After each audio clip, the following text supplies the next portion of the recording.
All right, so next in Kata we have the Hiji Kime form, which is one of my favorite techniques. It begins with a coiling action, which by itself, as he comes to grasp, this coil, turning him on a dime as his body weight falls into his front foot, and then turns him back in the line he came from, sort of a sumio-toshi action. And I prefer to do this many, many times just by itself, just this beginning action. Maybe beginning with the feeling of letting the arm swing a little bit with about a half turn in the hip, and then reversing that hip right here.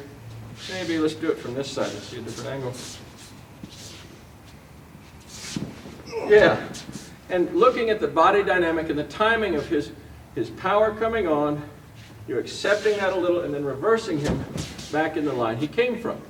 You do this several repetitions just to get the feel of rotating uke on their attack. Again, that's a swinging, hip opening, hip closing action, leaving the wrist in this weak neutral place. Now, that can result in a fall sometimes, but it doesn't give uke any support. And it causes a little consternation because they're falling just barely over a tiny grip around the outside edge of your hand.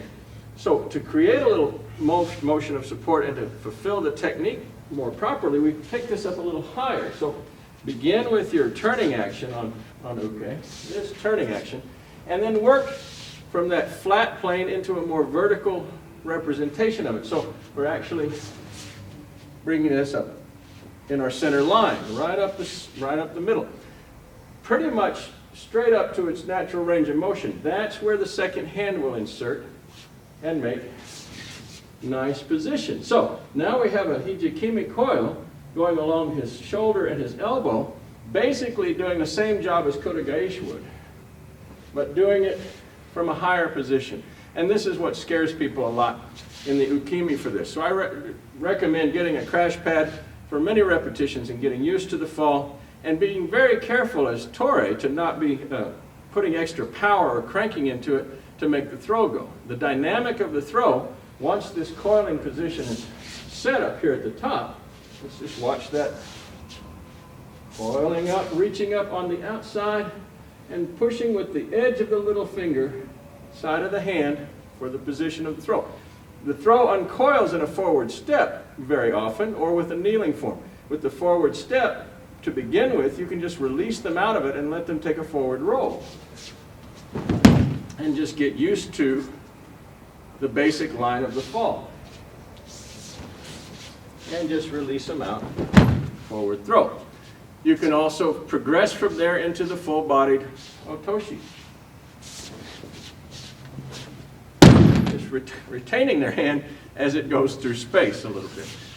That is also very difficult for them to get used to sometimes, so some people really prefer to drop down. And if you decide to do the dropping form, that's fine as well. From the high point of the coil, the high vertical position, we're just going to keep this hand completely in the same basic plane, but drop on our inside knee.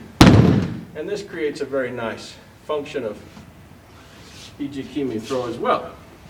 Variety of ways to end it, but again, the beginning function, the turning them and the setting up, pushing against the edge of the little finger, against the edge of his little finger in this coil action is really what we're looking at to create the throwing function and the body control we're looking for. Thank you.